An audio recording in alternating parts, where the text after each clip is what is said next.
Hi, this is Bethany Gagné, founder of the Albany Peace Project, and today I'm here with Sam Trumbore, who is the Reverend at the First Unitarian Universalist Society of Albany. Did I get it right? You got it right. Oh, wow. Okay.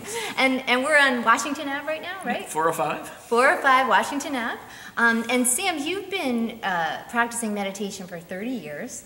And we've been talking about all of the different avenues that you've explored, and how today you've created you've chosen one particular approach because of the goal of the Albany Peace Project. Can you talk about that? We're going to do a loving kindness meditation or metta meditation, and that one allows us to connect with the heart, connect with people. Usually you start with connecting with yourself and then expanding that sense of connection out into a larger sphere, and we'll do that out to the community of Albany. Nice. And you've chosen, we were talking earlier about how through the practice of this meditation, what comes up for us is kind of the ways that we block this feeling of love. Can you talk about that? What happens when you doing this kind of meditation, when you move into this kind of meditation, is that your boundaries of self get challenged. So you're moving out, you're connecting, and that experience of love can be limited by our fear of loss of self, and that you hit the boundaries of yourself.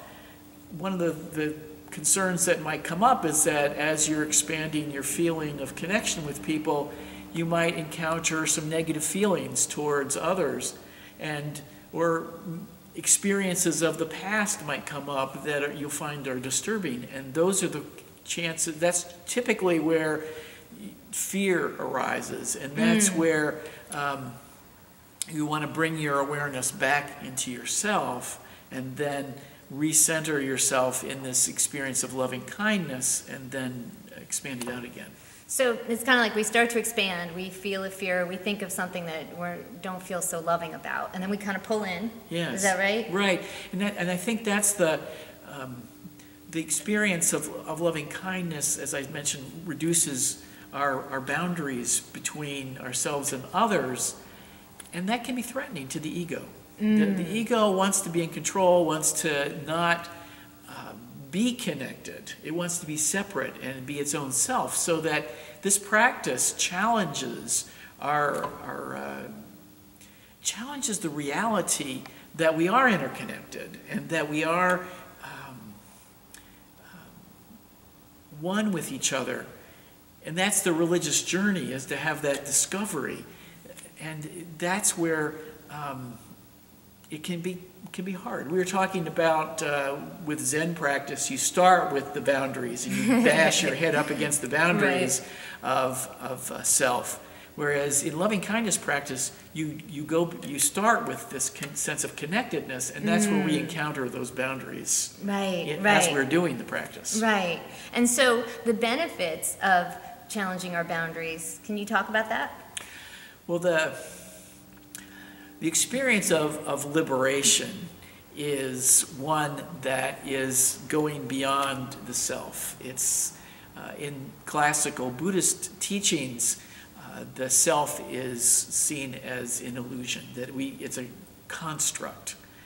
And I think we all have that experience of seeing the self that we are right now might not be the self we were 10 years ago, or certainly I'm a different self than I was when I was 4 or 5 years old. Right. So the question is, what's the permanent something that's us? Yes. And that's, Buddhists don't really go too directly at that. They focus more on who you think you are is not who you really are. Right, absolutely. That we can, by doing these different practices, we can penetrate some of that and understand, but it's more than understanding, it's direct experience. Yes. That when we experience these things for ourselves, they aren't what we imagine them to be.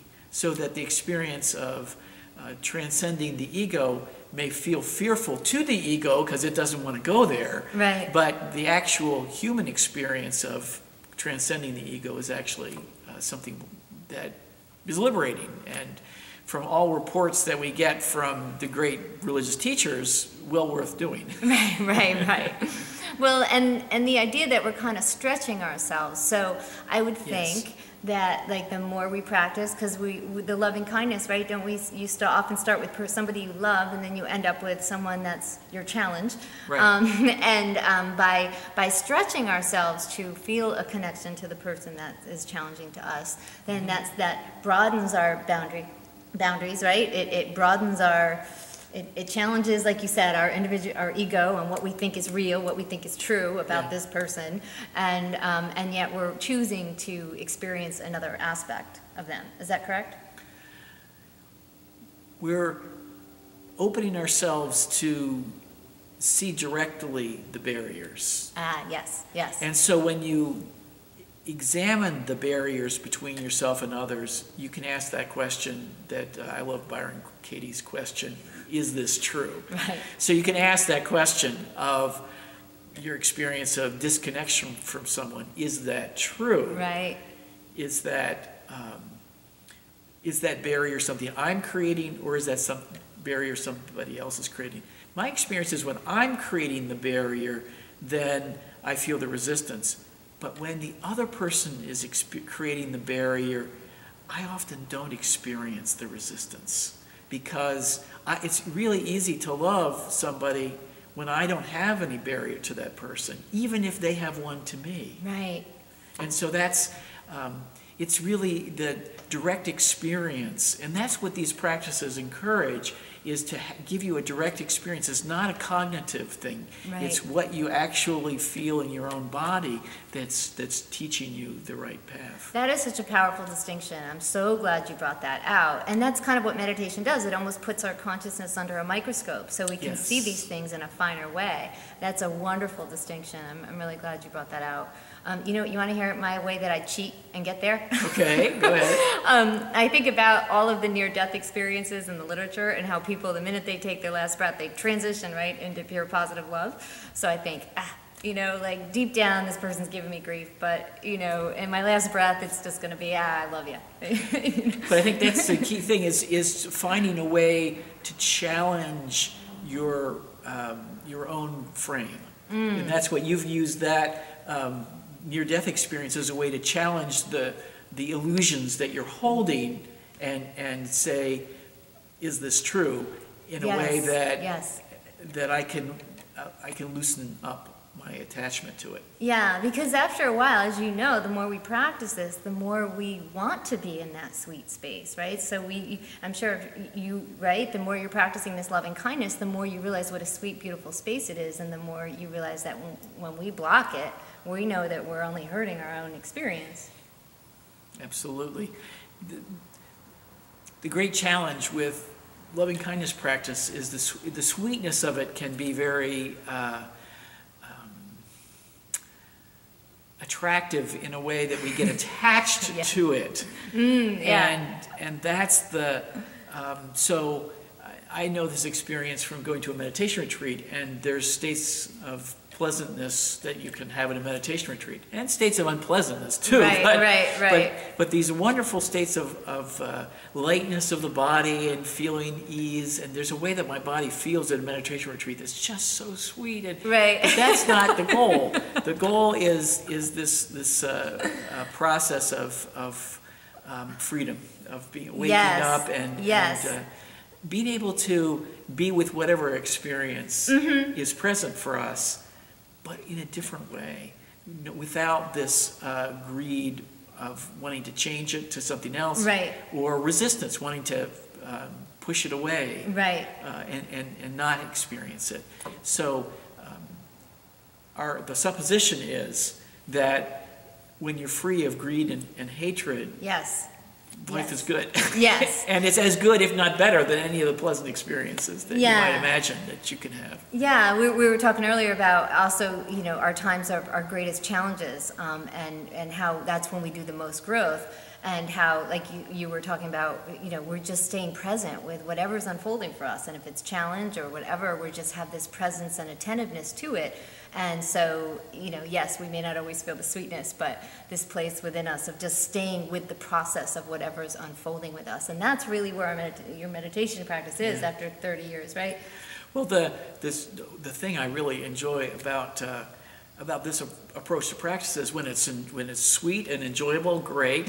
But if it's challenging, then I'm thinking, oh, this is great because I have a growth opportunity here. I can move through something that's blocking me from my practice. And I would say, I was just listening. One of my great teachers that I enjoy very much is Joseph Goldstein, and he has a podcast that. He podcasts regularly on dharmaseed.org, but this recent one that I was listening to in the end of November, he was talking about the sweetness of equanimity. Because we often focus on the pleasurable experiences as something we want to go after. Right. But he was talking about the subtleties of the calmness. Yes. That just being calm and equanimous is actually better than the really positive, high vibration piti, which is this joy. Yeah, and equanimity actually is very satisfying. Like when you fall into that contemplative state, it's just feeling like you're so nourished and you have no idea by what, but you're just nourished. And I'm really glad you brought that out too. That equanimity is absolutely, wonderful. It's what it is. It is kind of like the ultimate goal of all this work. And my experience over 30 years is that I have much more stability, so that I have much more equanimity in my life. And the good thing about that is when something big happens, or even something small happens, and I get jarred in a funny way, I notice it in a way that I wouldn't notice it. Maybe 20 or 30 years ago, I wouldn't have noticed that my ups and downs would have just been one more of those ups and downs, whereas if I have more calmness and stability in my life, I'm more aware of when I get either up or down. Disturbed. Yeah, absolutely. So we're looking forward to your meditation. Okay, great. Anything you want to say about it, or not really? Well, it follows pretty much the guidelines that you've given us, with a little bit more of a tilt towards metta and loving kindness. Wonderful. Thank you so much, Sam. We appreciated your support. Thank you. Happy to be part of this project. Great.